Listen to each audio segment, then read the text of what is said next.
Okay, we have our first sub note for this explanatory note called Big Bang Theory. For the record, I just want to say that I do not believe in the Big Bang Theory, as if that's really a surprise for my readers. And just because I don't believe it in the way many evolutionist teachers and professors explain it, it doesn't make me a religious fanatic either. What a lot of folks don't know or consider these days is that a science theory is just that, it's a theory. However, and despite this, modern science now concludes that when a theory is a science theory, it's not a mere theory anymore, it's now a fact. So, with that, we have to update our dictionary meanings to also mean fact when we look up the word theory.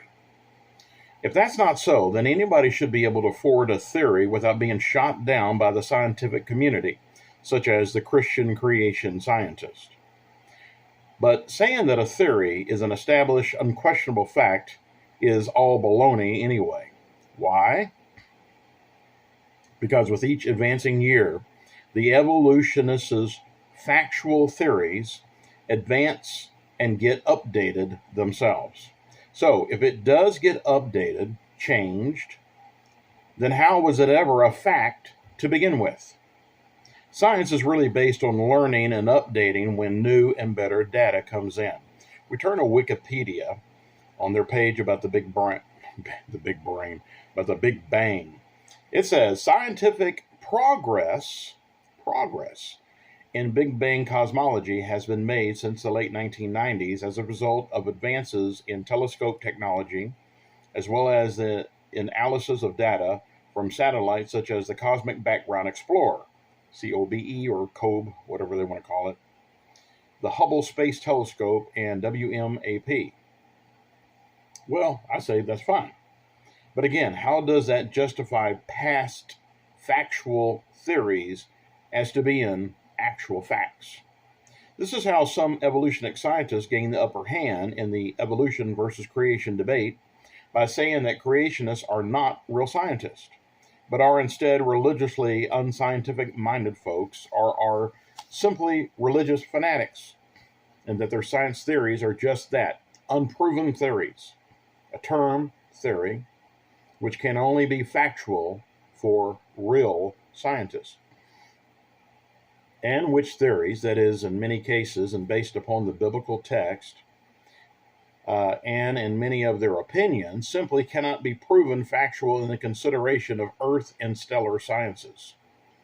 However, and despite these sort of thoughts, all endeavors of science, it must be understood, should really be equally looked upon and considered, whether it's embracing evolution in its entirety or toward a strict Christian creationist model. And even for those who fall in between those categories somewhere, especially given equal times of intelligent consideration for the sakes of students who deserves a well-balanced education.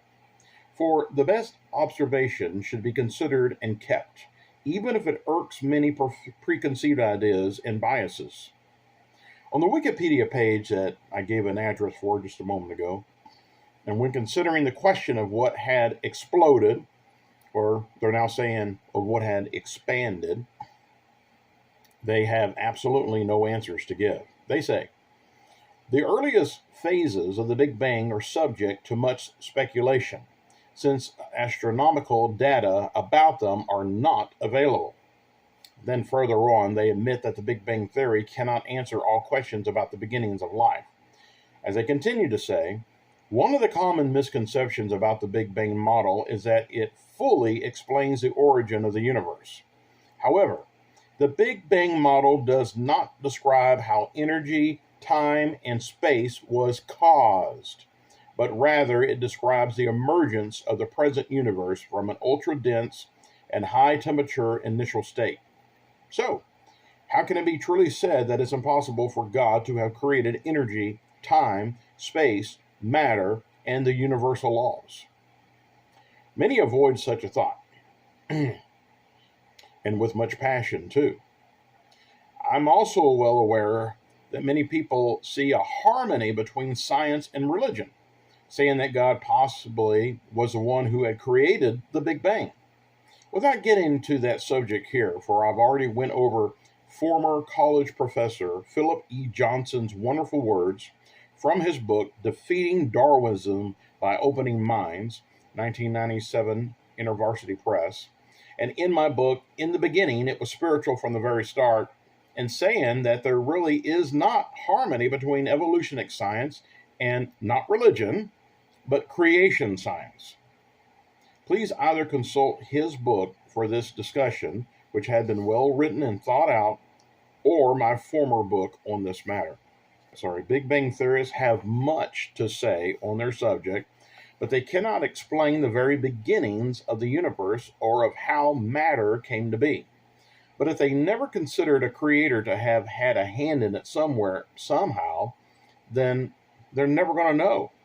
For first of all, they cannot see or understand the things that are outside the realms of science, which is the true origin of natural matter anyway. That is, God created all things. Let's go to Romans 1:20a. For the invisible things of him from the creation of the world are clearly seen, being understood by the things that are made. Colossians 1:15b. The invisible God. 1 Timothy 1:17b. The King eternal, immortal, invisible, the only wise God. So if evolutional science cannot explain the origins of their own theories, for they have no true model to begin from, then how can we believe that they have dates as to when all this happened? Which dates, by the way, extends to billions and billions of years ago.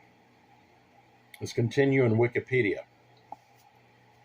The known laws of physics can be used to calculate the characteristics of the universe in detail back in time to an initial state of extreme density and temperature. Detailed measurements of the expansion rate of the universe place the Big Bang at around 13.8 billion years ago, which is thus considered the age of the universe. Do you not know that anything could have happened in that long length of time? Do you realize how long ago that really was? In a YouTube video by credentialed scientist Eric J. Lerner, who in 1991 wrote the book, The Big Bang Never Happened, you can see just how much this man damages that theory, for many things have to be ignored to even believe in it. The real crisis in cosmology, the Big Bang never happened, and you can go to this YouTube channel to watch his video. Also, there are many pages online which refute the theory as well, and not all participants can be proved to be religious fanatics. 2, one of the worst things that Wikipedia adds to this topic, and I've heard this before, is this. It, the Big Bang Theory, has become one of the liveliest areas in the discourse between science and religion. Did you see what that was insinuating?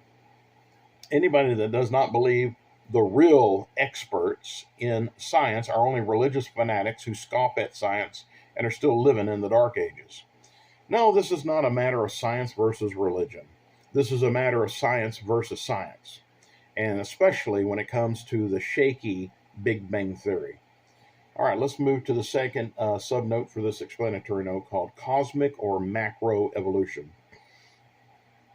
of which the Big Bang Theory is certainly a part of. Actually, and according to creationtoday.org, 6 meanings of evolution, there are really 6 meanings to the one word evolution. 1, cosmic evolution, the origin of time, space, and matter from nothing in the Big Bang. 2, chemical evolution, all elements evolved from hydrogen. 3, stellar evolution, stars and planets form from gas clouds. 4, organic evolution, life begins from inanimate matter. 5, macro evolution, animals and plants change from one type into another type. And finally 6, microevolution, variations from within the kind. Now, by the way, only the last one of these, microevolution, has anything to do with real science. When discussing or considering evolution, you have to take into consideration, and you'll do yourself a big favor by doing so, that there is a huge difference between microevolution and macroevolution. Now, I speak on macro and microevolution here because it's the most popular topic that's discussed on the general subject of evolution. For again, macro says that one kind of an animal can change into a completely incompatible and different kind of animal. If you simply say to those who hold such beliefs that there is no evolution, they're going to think that you're a moron and an uneducated oaf, for it's now turned into a words game. So, what's the difference? Microevolution tells us that there are changes in and over the earth over time, which is actually true, as I'll explain further in just a moment. But macroevolution says that there are changes within species themselves, such as a human evolved from a type of a long ago extinct ape, hundreds of thousands, if not millions of years ago.